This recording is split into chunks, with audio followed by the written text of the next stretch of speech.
Der er noget rent praktisk. Om det er klemmer og tørresnor, det er sådan en lille smule bedre for, det er lidt mere grovmotorisk, lad os sige på den måde, en papirklips og den her lille snor, vi havde med til her i dag. Og straks er der praktikere, der siger, ja, jamen, hvis man bare lige folder bare en lille smule, så er det meget lettere at sætte på. Det er jo genialt. Det er... Men hvad er pointen i den her aktivitet? Hvad kan eleverne få ud af at lave den her? Og hvad skal vi spørge til? Hvad vil vi gerne høre eleverne snakke om, når de har lavet den her aktivitet? Ja? Hvad eleverne skal ud af, det er talforståelse. Det er jo, at de enten ser tallene foran, eller de selv måske bliver en del af tallene, hvor de bliver en værdi i stedet for. Og så tror jeg også, at de skal have hvad taler vi om? Jeg har oplevet, at elever, de taler om det der med, finder ud af, hvilken plads har jeg i positionssystemet. Det er nok sådan lige det, jeg kan i første omgang sige. Ja. Der er så meget forhold mellem tallene. Hvor langt skal du være mellem, hvor du passer? Og det var da lidt muligt, at jeg prøver at gøre det sammen. Præcis, ja. Andre ting, hvor I tænker, at det kunne vi også få med af det her. Det giver rigtig god mening. Og altså, jeg fisker bare, fordi det, ja. Jeg tænker helt det der med at forholde sig til, om det ikke skal være mindre end eller større end mundtliggørelsen af, hvad er det for nogle tal, der med at gøre, hvordan placerer vi dem. Det synes jeg er kæmpe værdi, at jeg får sat ord på. Ja, ja. Super.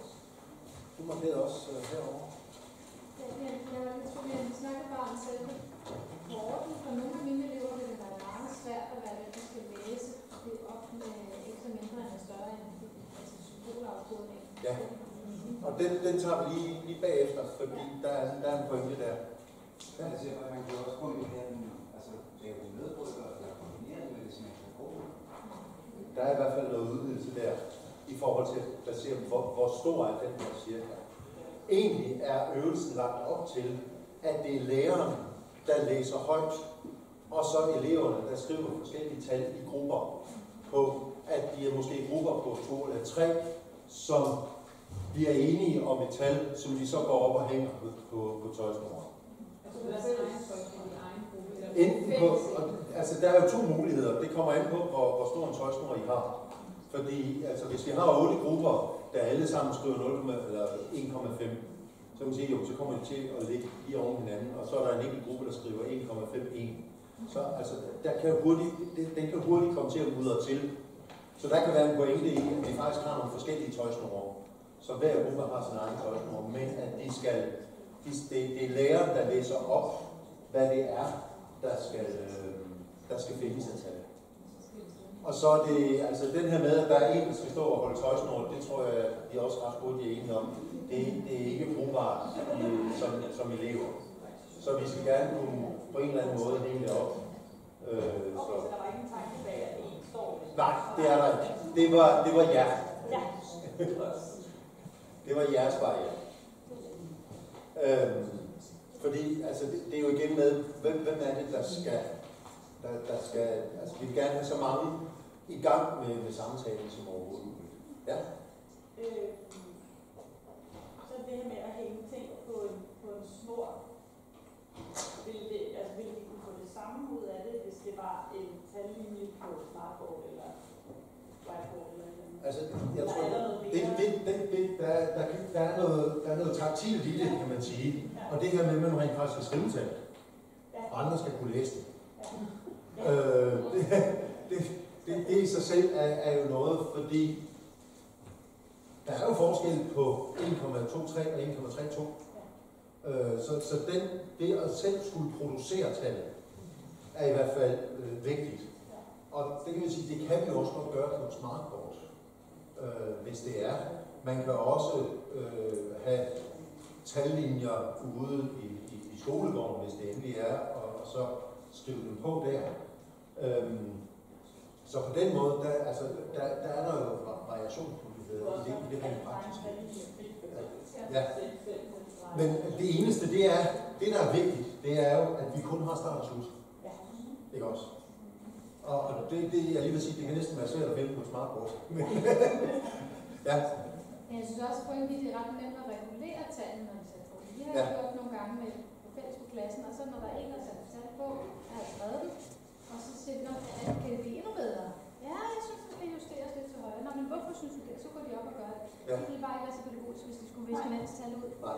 Så der er noget i den der. Der er faktisk en ekstra rigtig god pointe der. Det er der virkelig. Og der er også nogle pointe, det du sagde med, at nogle gange gør det fysisk, at du tal, altså en fysisk bevæger sig ud i skolegården, så man bevæger hele kroppen i forhold til tallene. Ja. Men også jeres pointe deroppe, det kunne man hurtigt gøre, altså det kunne for. Og det er jo egentlig mærkeligt, at man skal sige det. Videnskabsmatematikerne, de er sådan meget hysteriske med, at man taler om, at de reelle tal og de rationelle tal, de har en orden. Altså det er jo det, vi ved.